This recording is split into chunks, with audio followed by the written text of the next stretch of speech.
लोकसभा चुनाव 2024 को लेकर राजस्थान में 2 चरणों में वोटिंग खत्म होने के साथ ही सभी राजनीतिक दल अन्य राज्यों में अपनी पार्टी की जीत को लेकर प्रचार प्रसार में जुट गए हैं। आज बात करते हैं कोटा लोकसभा सीट की, जो कि राजस्थान में शिक्षा की राजधानी है। राजनीतिक तौर पर देखा जाए तो यह एक तरह से बीजेपी का गढ़ भी है। हालांकि लोकसभा अध्यक्ष ओम बिरला कोटा से ही बीजेपी के टिकट पर 2 बार चुनकर संसद पहुंचे।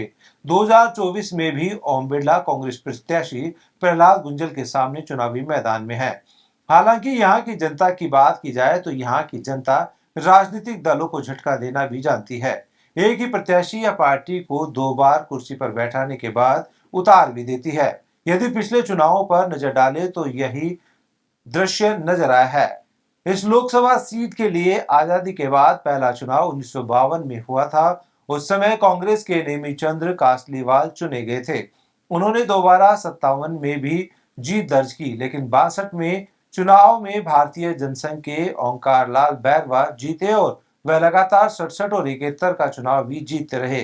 वहीं 1977 और 1980 के चुनाव में यहाँ की जनता ने बैरवा को छोड़कर जनता पार्टी के कृष्ण कुमार गोयल को संसद भेजा। फिर 1984 में चुनाव हुआ तो कांग्रेस ने वापसी की और शांति धारीवाल यहां से सांसद चुने गए, लेकिन 1989 में भाजपा ने फिर से इस सीट पर कब्जा किया और दाऊ दयाल जोशी सांसद बने।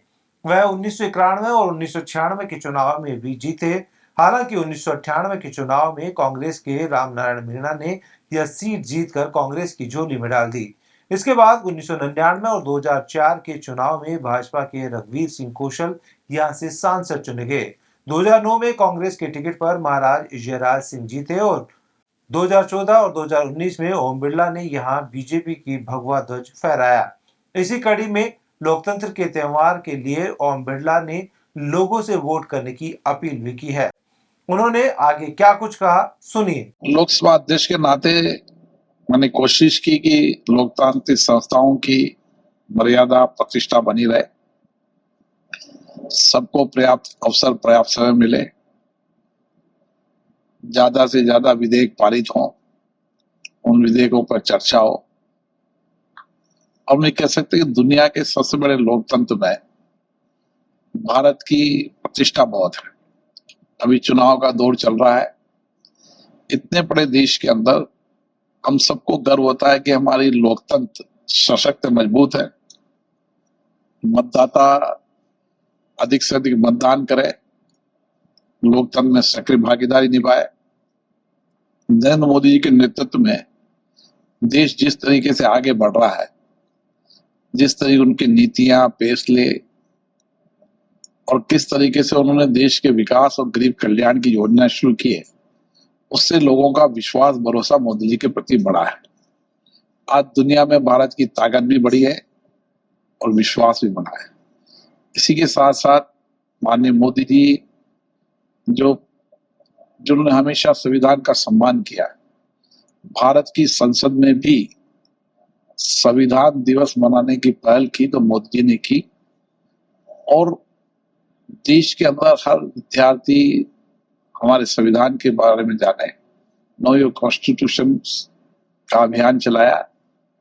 और मैं कह सकता हूं कि संविधान के प्रति उनका अटूट आस्था विश्वास है। जो कुछ भी गलत तरीके का प्रचार कर रहे हैं वो धार्मिक झूठा असत्य प्रचार है। कांग्रेस असत्य झूठ पर चुनाव लड़ रही है और भारतीय जनता पार्टी विकास गरीब कल्याण पर चुनाव।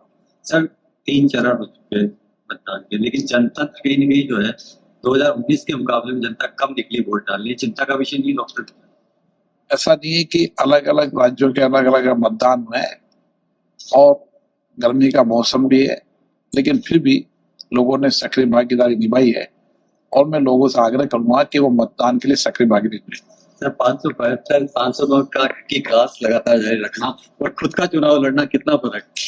नहीं, चुनाव तो लोकतंत्र की प्रक्रिया है। इसमें चुनाव के समय चुनाव लड़ना पड़ता है। जो जिम्मेदारी उसकी जिम्मेदारी को निभाना पड़ता है। 25-0 2 बार राजस्थान में, इस बार 400 पार का नारा दिया है।